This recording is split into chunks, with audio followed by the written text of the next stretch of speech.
Bonjour. Un ami me demandait récemment, mais comment fonctionne un graisseur à déplacement? À la différence de graisseurs de type pompe, le graisseur à déplacement n'utilise aucune pièce mécanique.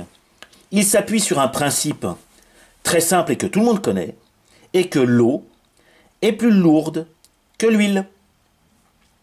Nous allons commencer cette explication par le graisseur le plus simple.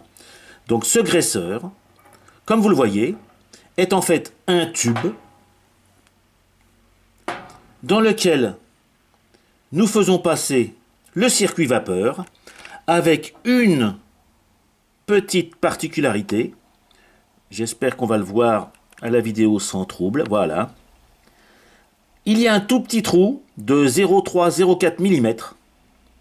Et bien ce trou suffit pour laisser la vapeur entrer en expansion dans l'espace situé entre le tube et le bouchon. À partir du moment où la vapeur prend de l'expansion, elle se transforme en eau. Elle tombe donc au fond du graisseur et fait remonter le niveau de l'huile. L'huile qui remonte arrive au niveau du petit trou et se fait emmener à son tour par la vapeur. Donc vous avez une sorte de circuit d'eau, huile, vapeur qui se crée au niveau de ce tout petit trou. Et ça suffit largement. Les particules d'huile qui partent au fur et à mesure permettent largement le graissage de nos petites machines.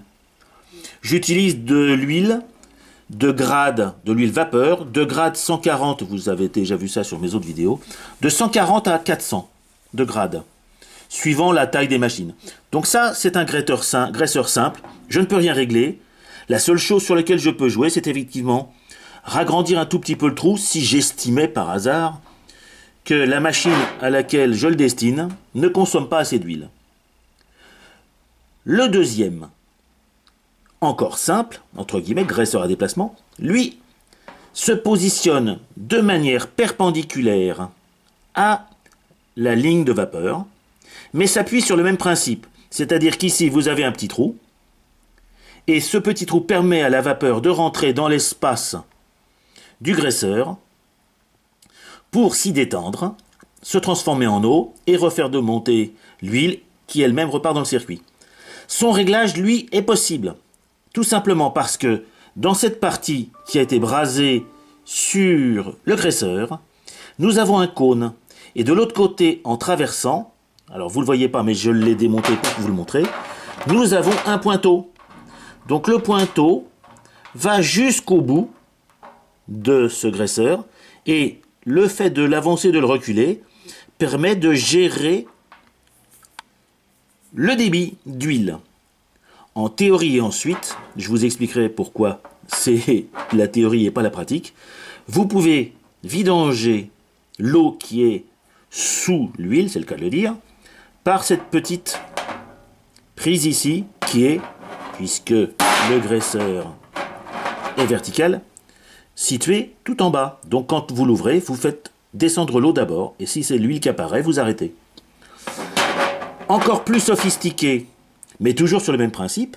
Alors lui, là aussi, il a déjà sa tige de raccord sur le circuit vapeur.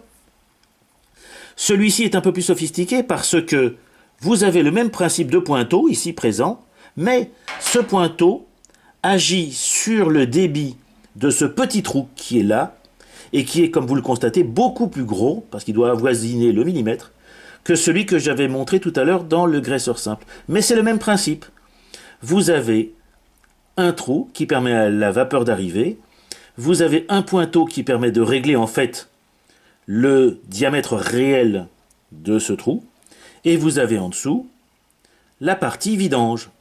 La seule différence avec le graisseur précédent, celui-ci, c'est que ce dernier comporte une partie transparente parce que tout simplement, il a été conçu pour accueillir un tube de Pyrex. Donc celui-ci, vous voyez, j'ai pas la place de glisser une aiguille, c'est très juste, et je le vidangerai par le dessous. Donc, principe à retenir, la partie eau est toujours plus lourde que la partie huile, et la vapeur, en se détendant, devient de l'eau. Après, il est à votre convenance de concevoir la forme, voire le métal à utiliser pour fabriquer votre graisseur, avec ou sans pointeau de réglage. Voilà, j'espère que cette vidéo vous a été utile. Au revoir les amis.